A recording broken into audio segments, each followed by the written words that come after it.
Let's hear about power of attorney for healthcare and living wills from Attorney Clank.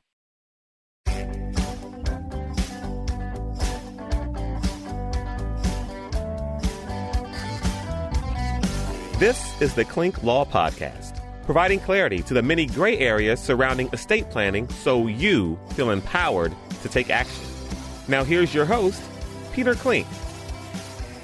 Hello. Here we are again talking a little bit about death and taxes. Today, let's talk a little bit about power of attorney and living wills, what you need to know. These are important because of the three documents somebody really does need as part of their estate plan. These are two of the three. First is the will, but the second, take care of you while you're alive. They provide you a way of having somebody help you easily without having to go to court, without having to hire an attorney, right? And having people fight about who's the one to take care of you. Now, two different circumstances. They sound similar, but they're not. One is the power of attorney, and one is the living will. So a power of attorney, in general terms, is a document where you're giving the power to act for you. You're giving somebody the power of attorney, right? To be your attorney, to act for you.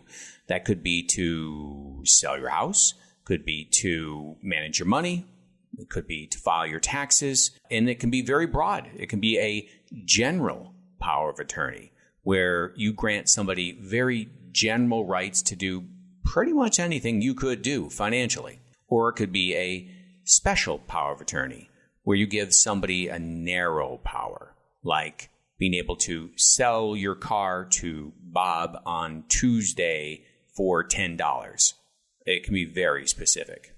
Now, for most people, you're dealing with a general, durable power of attorney, meaning that you're giving somebody the power to act for you if you ever are unable to act, if you get Alzheimer's, if you're in a car accident. And you can see this is a very important thing because if you own something together with somebody else, like a house, like with your spouse, and you became incapacitated, well, you haven't lost your ownership rights. The person still owns part of the house, or you still own part of the house, so they can't sell it, let's say, without going to court. It's very expensive. It takes time. Whereas with the durable general power of attorney, you've given somebody to act to take care of that issue when it comes up. Now, the living will is a document that you give to somebody else that includes a lot of different little pieces, but in general, you're giving a statement as to your wishes for your medical care when you're not able to make those decisions any longer to yourself. Now, the living will part is where you are saying things. You're saying, doctor, you don't know me. Here are my thoughts about surgery, about medical care in general, or who could visit you, maybe even all the way down to, well, pulling the plug. It can also be a type of power of attorney where there's a medical power of attorney involved, and that's very typical, which again is sort of a special power of attorney where you're saying this is the person who has the power to make medical decisions for me. Everything from how many pillows are going to be fluffed on your bed, in the hospital, to who gets to visit you, to whether you get surgery, to whether it's time to agree with the doctor to end care. So there's some overlap you can see between the documents, but in general, think of the power of attorney when it's usually mentioned, meaning who's in charge of monetary things, whereas the living will is who's in charge of medical care or what we should do for you if you ever become sick and aren't able to speak for yourself. Now, couple things, common things about these documents. Medical power of attorney, you got to pick somebody who can do this job. Not everybody's good in the hospital. Somebody might be very much your friend, but they might faint in the hospital. Not a good candidate for your living will. You need somebody who can step up and take care of business. And it also needs to be somebody who can act in an emergency, because in all likelihood, that's what this is going to be. It'll be an emergency at some time. So you need to share this document with them. They should have it as a PDF on their phone or their computer, no matter where they are on Earth, so they can text the nurse's station and help take care of you. At our firm, we provide our clients with PDF copies on their portals, so you can easily download it, share it, and it's also a really good time that it prompts them to ask questions that they might put off, like, what kind of care do you want, and what would you want to have done in certain circumstances? Now, the financial power of attorney, a little different. nobody in general needs your financial power of attorney in an emergency. If they're paying your credit card bills, can it be done today or tomorrow? Well, yes. So a lot of people will have us take the financial power of attorney, store it, but they won't share a PDF because a PDF is as good as the original. So they want the agent to come to us and prove to us that they're incompetent, and then we give them the copy and they can take care of them. Even spouses. A lot of people just feel uncomfortable having their spouse have the power easily, sitting on their phone perhaps, to go to the bank and empty their 401k or to sell the house. It's your call, of course. Everybody feels a little differently about that, but if you feel better having people ask for it, there's nothing unusual about that. It's a very powerful document that you should be careful about. So again, what information is in that living will? A lot of people ask this. Of all the documents, this is the one where I see the deer in the headlights sort of look when the time comes to sign it. It should, of course, communicate to a doctor out there that these are your wishes about medical care. The whole document, though, is based on you having had a great conversation with your medical power of attorney so that that person, that agent, that surrogate, sometimes it's called, is able to know what you want. Because think of them as kind of like your avatar. They're supposed to sit there in the room with the doctor and listen and speak for you, right? They're not supposed to say, this is what I think is right. They're supposed to say, here's what you would do. So they need to know that data. What does the doctor need to know? Well, typically the document will reflect a series of choices as to end-of-life decisions.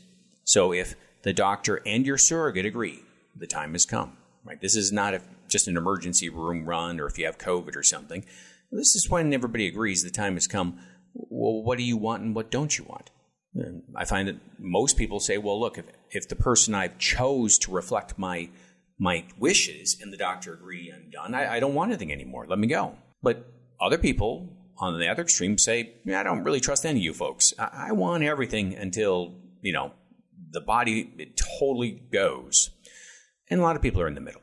They might want some things, perhaps for a religious reason, or things that just make them feel comfortable. But other things, it's okay to let go. Like, take me off the respirator. If I die, I die if I'm not on the respirator. But feed and water me, right? Now, who should you pick for these jobs? Again, they're different personalities. The medical power of attorney is somebody who can work well in the hospital, function well in the hospital, and is going to reflect your wishes. The person who's the financial power of attorney has got to be somebody you can trust to manage your money when you're not able to any longer, maybe for the rest of your life. So you have to trust them, and they have to be up to that job. Now, they don't have to do everything. They can hire a realtor to sell your house. They can hire an accountant to do your taxes.